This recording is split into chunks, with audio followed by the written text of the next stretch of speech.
Hi, welcome back to A Second Chance at Love and Marriage. We are your hosts, Shanice. And Sean, And today we're going to get into the topic of the conversation about. cultivating an environment, an arena of love. We talked a little bit about where you learn your love at, and the family structure and the home structure being a primary place that a place in love is. Learning is love, and sometimes we got to redefine that.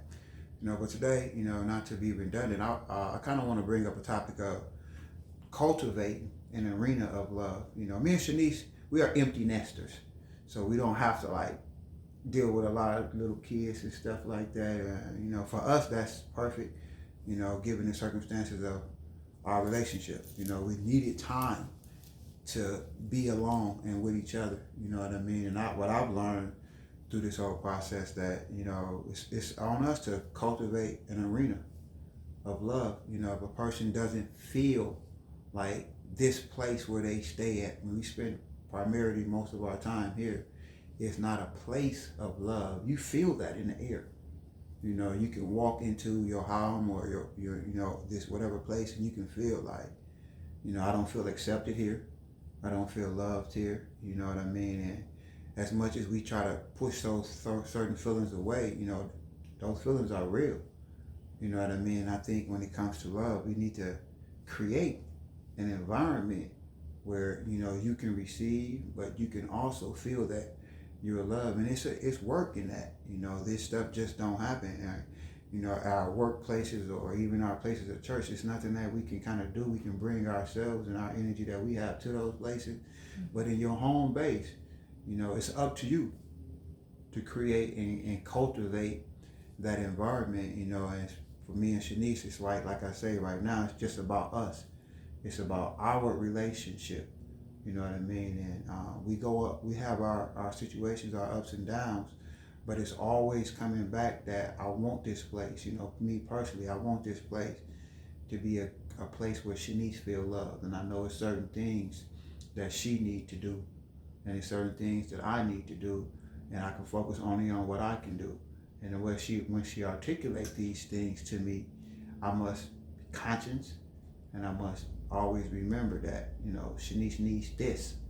You know what I mean? And that's the biggest thing that I think a lot of us, one of the bigger things a lot of us maybe overlook is like, are you creating an environment where you feel love and you are, able to love in return? When our sons come over here, I know they feel comfortable. They like, man, this is a place where, I'm who I am. You know what I mean? It's not many places in this world that we can simply say, I feel like I'm cool with being who I am. So many things that we have to try to conform to, so many standards, and we already don so many different hats when we walk into certain arenas. But now we have places where we have to put on whole new personalities. You know what I mean? And that's not a place of love if I can't, be who I am. So I'm just bringing it back to being a person that create and cultivate an arena of love. And one of the things that I have to learn to do better at, Shanice does a good job of reminding me of, security means, making sure that she feels safe here. Sometimes I'll go out the door and I forget to lock it on my return. So just knowing that the door isn't secure, it can make Shanice feel like she's not secure. And I got to do that because to me, it don't matter. You know what I mean? But to her, I want to make sure that stuff is cool, and since I've already redefined some of the things that I learned in my household of love and or not love, I'm managing now to make sure that this household has a new structure, a new standard. Communication is important, so Shanice doesn't feel like she's loved. I'm open to listening to some things that I can do better or that we can control. It's a lot of things that's outside of our control, but it's some things that are in our control. You know what I mean? So that's one of the things that today we'll talk about, cultivating an environment that you feel love, and the person you with, especially particularly your spouse, they feel love. Because I promise you, the world is a hard place. And if we're looking for love in the world, a lot of times we're not going to get it. So let's be good stewards of our own environments. Yeah. And I think, just what you said, if you're looking for love or even acceptance, in the world, it goes back to our previous video about self love. Mm-hmm. You have to first accept yourself. That way, you don't look for so much self acceptance on the outside. I think that everybody, each and every individual, man, woman, boy, girl, child, everybody comes with their own atmosphere. So because I've been in places, or I have been that person who has came into a place where I changed the atmosphere. True that. And we have all been a part of, like, man, you came in here with that kind of vibe. You came in here with all that. Soon as he came in, it went left. Soon as she said something, it was like, ugh. So we've all been a part of that, or we've all contributed to that. Yeah. Man, when they came in, it just made me suppress myself. Like, I don't even want to say nothing because then they're going to get down on me. Yeah. Like, all of those things matter, but at the same time, we carry our own. I started coming, with this mindset because, again, we're just here to share our own experiences and praying that our own experiences bless you, bless somebody out there. I have begun to embrace the fact that, one, I come with my own soundtrack, okay? I come with my own soundtrack. It's like the person that come in, snapping their finger, dancing. It's like, you see it in the movie or the TV show. You like, dude coming with his own soundtrack. Like, that's me. I'm coming with my own soundtrack. But I have to be self-aware to the point where I know what soundtrack I'm coming with today. Okay. Everybody, all of us have to be more self-aware of what we bring in. The kind of vibe, the kind of energy, the kind of soundtrack we bring in. And I think that that's something that if you're going to start anywhere, you have to start there because all of us carry a vibe, an energy that's in the room. Our home has a vibe. Yeah. And we know that.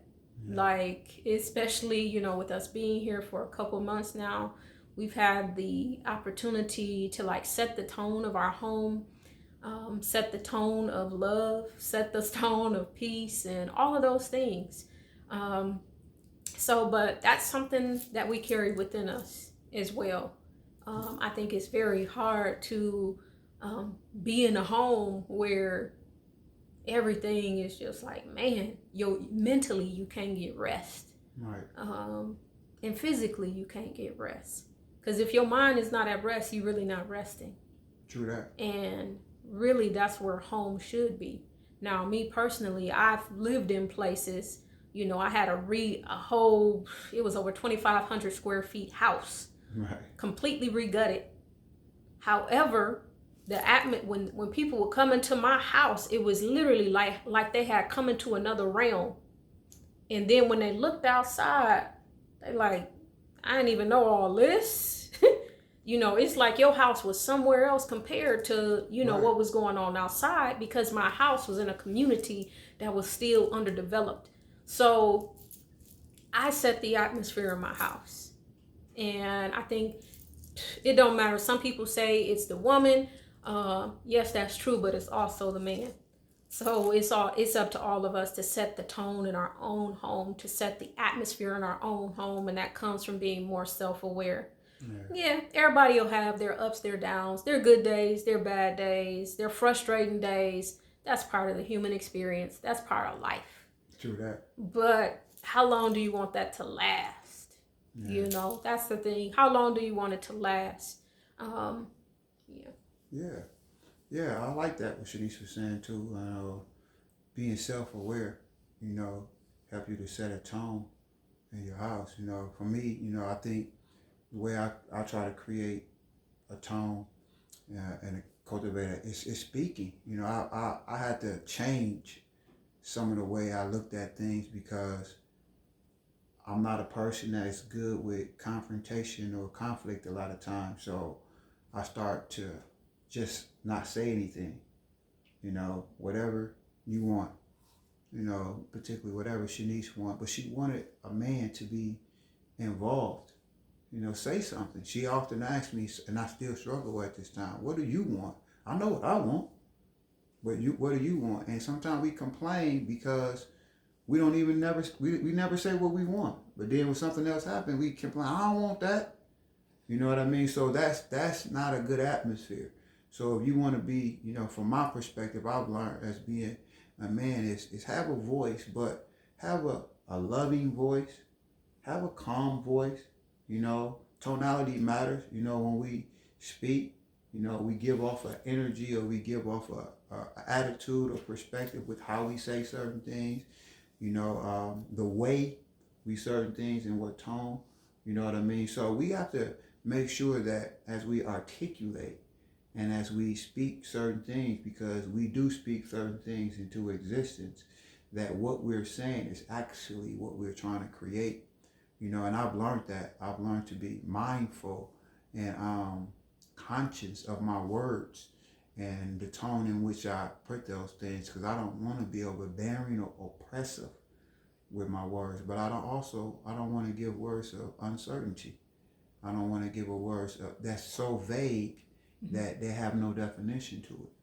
You know what I mean? And I think, from a male perspective, or just my perspective, that men got to be more lovingly vocal in their homes, because if we're not, and just go back to what I was saying. When I was silent, Shanice wasn't the only one talking. TV was talking.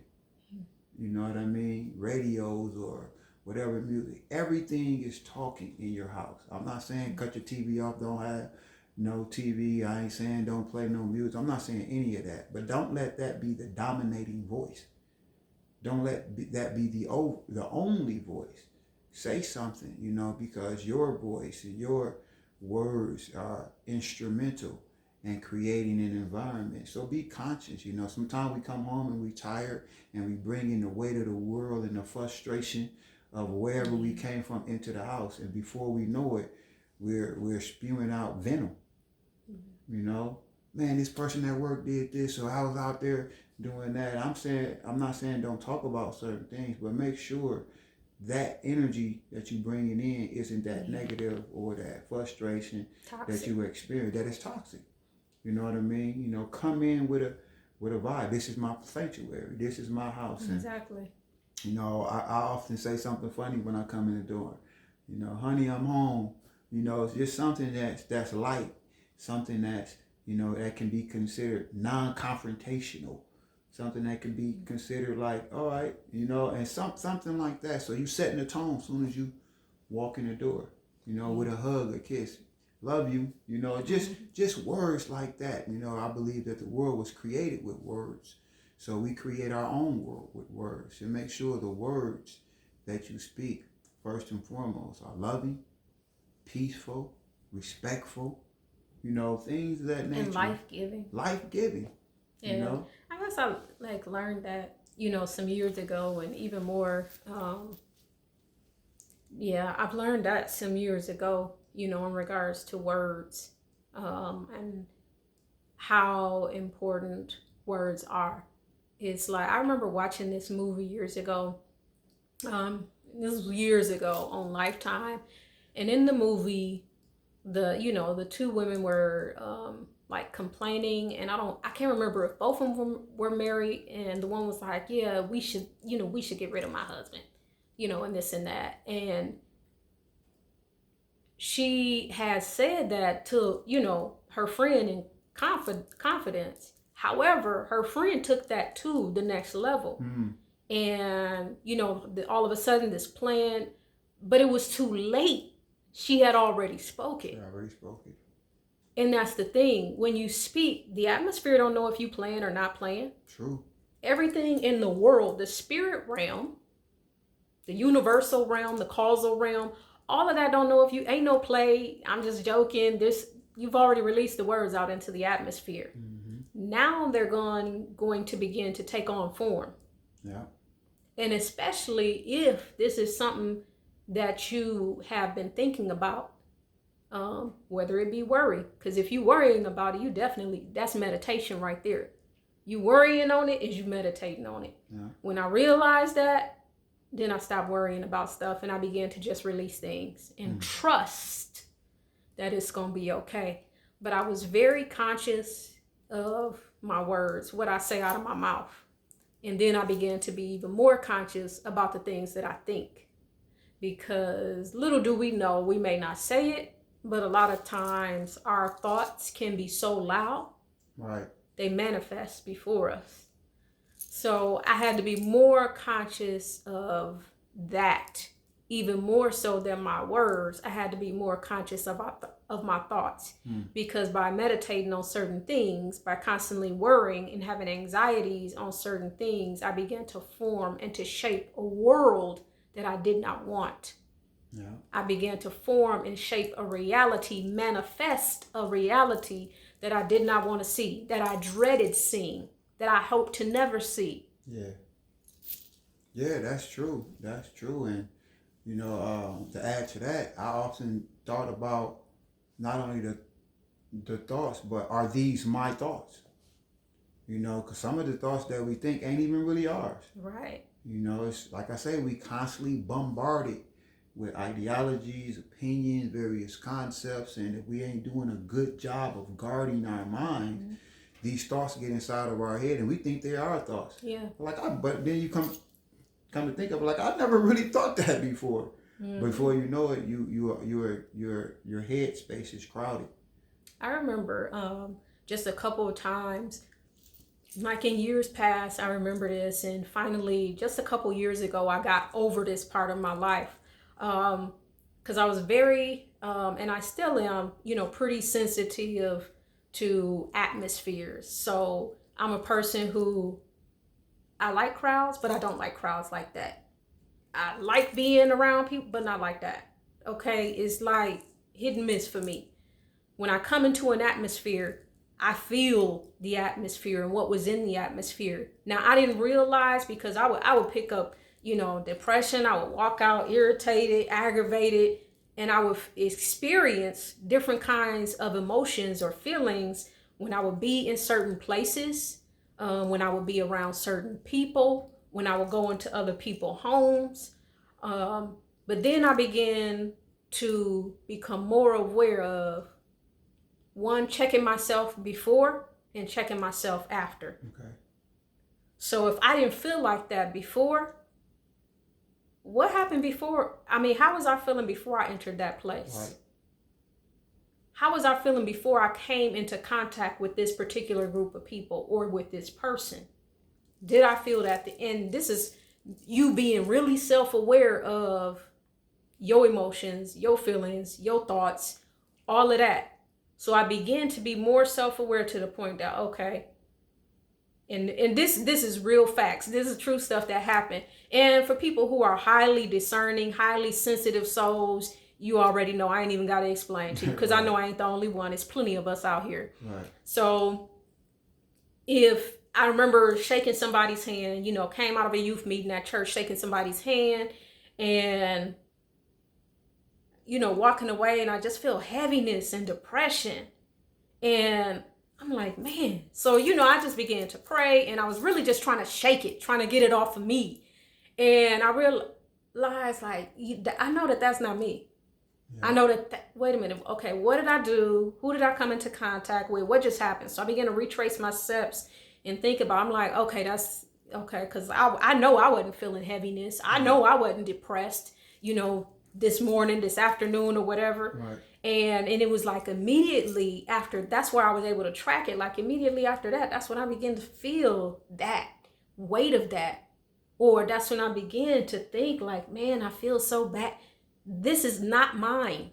Right. This is not mine. I'm discerning. I'm feeling what's in the atmosphere or what I came into contact with. So it goes right along with Sean, with what Sean said in regards to some of the thoughts that we have are not ours. Some of the feelings or the emotions, if you're a sensitive person or the very highly discerning person, some of those are not yours either. But what you have to learn to be is more self-aware and more conscious, and not to absorb or take in everything around you.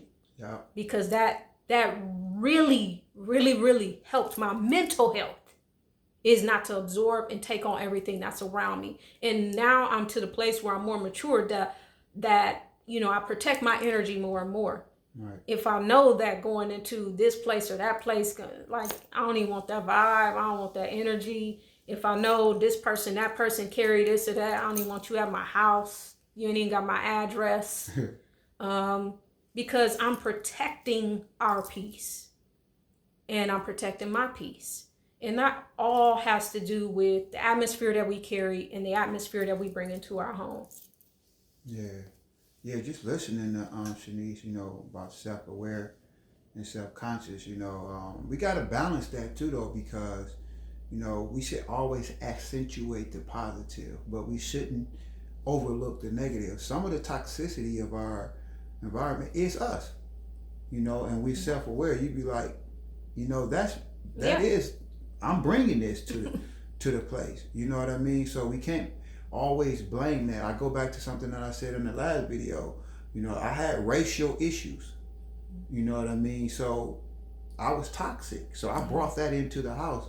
I remember one time back in the days, I used to try to make Shanice feel bad for being light-skinned. Even though that was a thought crowded into my head by the world, I had allowed it to be a part of my life. You know what I mean? And I didn't even acknowledge that I had become so much like that. But now I'm burdening and oppressing her with my negativity. So sometimes we got to do a good job of being self-aware. Like, you know what? I need to stop doing that. I'm creating this environment. And sometimes I've noticed that with Shanice, that I do create an environment of judgmentality, not even consciously, but because I'm so critical to myself and wanting to do that which is right or perfect in myself, that I kind of make her feel like that. So when she articulates these things to me, I can't blame nothing but, like, you know what? I got to do a better job of not doing that. You know what I mean? And sometimes that's what it is, being self-aware. Like I say, you always want to accentuate the positive, but you don't want to totally ignore certain things that you're bringing. You know what I mean? Shanice talked about, we can bring an attitude into a place that's positive. Sometimes, because we exude certain things from us, that we can walk into an environment. I like Shanice's perspective. We can't control our environment, but sometimes we can't. We got to go to a place where we can't control the environment per se, but we can control the space around us. We can control the space around us. Just something that happened to me last weekend. We went to this restaurant, and I was letting a guy control the space around me. I kept looking up, and the guy looking at me, and now I'm getting upset because I'm letting him control the space around me. But then I said, the only reason why I know he's looking at me because I'm constantly looking up at him. So I'm not finna give this person the control of my life. You know what I mean? And I think the biggest thing is creating an environment of love or whatever, is taking control. I can't control Shanice. I can't control Joe Blow, but I can definitely control myself. And I can build some space around me that when you come up to me, you feel that. Yeah. Instead of me always having to feel your energy. I'm going to sense your energy, but you should sense mine too. And that's what it is. We should start taking control. And the best way to take control is thoughts and words. Yeah. So be intentional with your thoughts and words. The Battlefield of the Mind of Joyce Meyer's book, she says sometimes we walk into a wilderness and sometimes we are the wilderness. You know what I mean? So we have to realize, am I the wilderness that's creating wildernesses around me? Mm-hmm. Or am I living in the wilderness? And if I am living in the wilderness, I can create peace in this wilderness. You know what I mean? I can change it. So we need to understand that when we do become self-aware and self-conscious, what are we bringing? And that's very true. But, like you share your experiences, that you had this past week, it's like all of us can, even as self-aware as he is, as self-aware as I may be, it's times that we are going, Most definitely. bounce up and down, go back and forth Most with it. definitely. It's times that we not gonna get it right. We Right. just not going to always get it right. Right. Take a sigh of relief. Exhale. Because that's what I learned to do. I learned, you know what? I ain't gonna always get it right. Yeah. I am learning and I am growing, as we all are. Yeah. So. And I love the partnership of Shanice. You know, last week I did get upset and frustrated with some things, but to think about it, she helped me to come back to a place where, Sean, okay, you actually creating this messed up environment. Let's do it different. You know, so I want to, you know, be together with my wife, and I want an environment where no one is feeling oppressed. Like she said, it ain't the man or the woman, it's us. You know, no one is feeling like I gotta follow this person's lead. You know, I gotta do what they. So it's got to be a balance. And but one of the things I've learned with that is in this balance of receiving and understanding each other is a mutual respect. Mm-hmm. I respect her voice. I respect her opinion. I respect her preference so much that I consider what she's saying. You know, you don't gotta believe and agree with, but at least consider. You know, when we talk about controlling your environment, especially when you're in a household with your wife, let it be a mutual thing. Yeah. You know what I mean? Let it be a mutual thing. So I appreciate the balance that Shanice gave me, because I can be real hard on myself. You know, so she'll help me to say, okay, you ain't gonna always get it right, but you got the ideal right. You know, trying to get it right. You know, so she helps me. She helps me with that, and because of that, we have a good environment where no one feels like they are being pressured by the others, and if they are, we got a right to articulate that, and we give each other space. Sometimes you need to step back and say, you know what, I feel like this at this particular time, but I'm gonna step back. You know what I mean? And I'm going to give you some space so that when we do come back together, we can create something together that make our environment better. And I appreciate that. But that's a subject that I really wanted to talk about, because a lot of times we don't really understand and we're not really conscious about what kind of environment we're creating.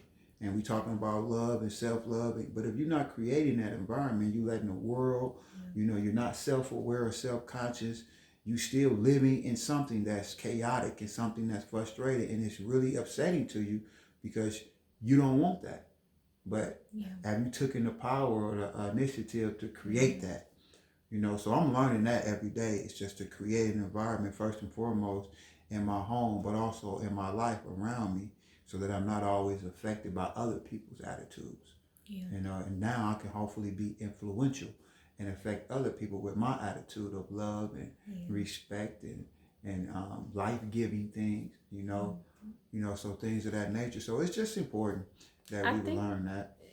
Too, one of the things that like really helps me, because both of us are thinkers. We do get in our head, and we can basically live in our head and stay in our head for a while. Mm-hmm. But one of the things that has, really helped me come back to is just not being in, because I remember yesterday, I'm like, I don't want to watch a movie. I don't want to watch TV. I don't want to hear TV. I don't want to hear nobody else's talking, nobody else's opinion, nobody else's knowledge. The time that we have together is enough. So one of the things that helped me, because negativity just breeds more negativity, whether it be social media is one of the things that I just, I choose to cut off at different times. I do have people that I message, but certain social medias like Facebook, please, it's null and void for me most of the time. Right. But that's one of the things, like I choose not to partake in so much media, so much television. And if I see or feel that this is kind of mindless, I ain't finna keep doing this, I catch myself and be like, I'm finna turn this off, because the negativity really does get in your head. It's like you feeding your soul negativity. Yeah. You feed, and then you begin to manifest that negativity. And it's like, that's not what I want in my world. It's like, that's not even how I think. So let me shut some of this stuff off. Yeah. Let me shut some of this stuff down. That's why I feel and think that it's kind of pointless and mindless to have certain shows that's about drama. I realize that I don't want drama in my own life. Like, people fighting over stupid stuff, that already irritate me. So why do I want to sit up there and watch that? That's ignorant. Yeah. So it's like certain things, like, I begin to like shut down, and even now I'll still begin to shut down, but kind of, like Sean said, I have to look at my own thoughts and what's going on in my own mind, and catch myself and say, okay, how am I thinking about this person? How am I thinking about this situation? So that I'm thinking positive, so that I can manifest the positive and not the negative. True because that. I mean, what we continually meditate upon, we're gonna manifest that. True that. Yeah, I heard a statement. I don't really realize. I don't remember who it was by, but it was interesting. It said, "We don't see the world as it is. We see the world as we are." And it is true. The way we look at stuff, we see. And going back to some of the things that I brought up when I was a racist or a sexist or whatever, I thought everybody else was. Because I didn't see the world as it was. I seen it from my own perspective. Stained glass window perspective. Yeah. You know what I mean? And a lot of times we're not conscious of that. How we viewing everything from our messed up perspective. If you are attracted to all the drama and stuff like that, quit blaming social media. Blame yourself, because there's other stuff that you can watch. Right. There's other stuff that you can be, but you seem to be attracted to this. And then you wondering why you got all that in your life. Some people cool with that. Some people like, I like drama. I'm on that. Right. You know what I mean? So let them be on that. But if that's not what you want, right, you have a right to pick up the remote control, turn your TV off, or change the channel. Yeah. And that's what we're talking about. Change the channel. Create a different narrative. Everybody talk about they want this and want that, but the world ain't going to give it to you. You can go out and create it. You got to create it. And this is what we are. We very much creative people, and we understand the dynamics of we have what we are. We have what we want. We have what we create. So we're stopped. We're done looking for the world to create and give us stuff. Yeah. And we're not to the point where we're sad individuals like, well, we can't. We powerful. And we know that we have a right. We have a responsibility now in creating our own environment. And if it's not what we want, we got to stop and say, why isn't this what it is? You know what I mean? So that's what we try to encourage everybody to do when it comes to, these topics or these subjects that we're bringing out. Take control. Start being creative. It's not Shanice and I that's going to create an environment for you. But we telling you how we create our own environment and giving you the right. You can create your own environment, and we really want love and peace, not only in our home, but we want it in our life.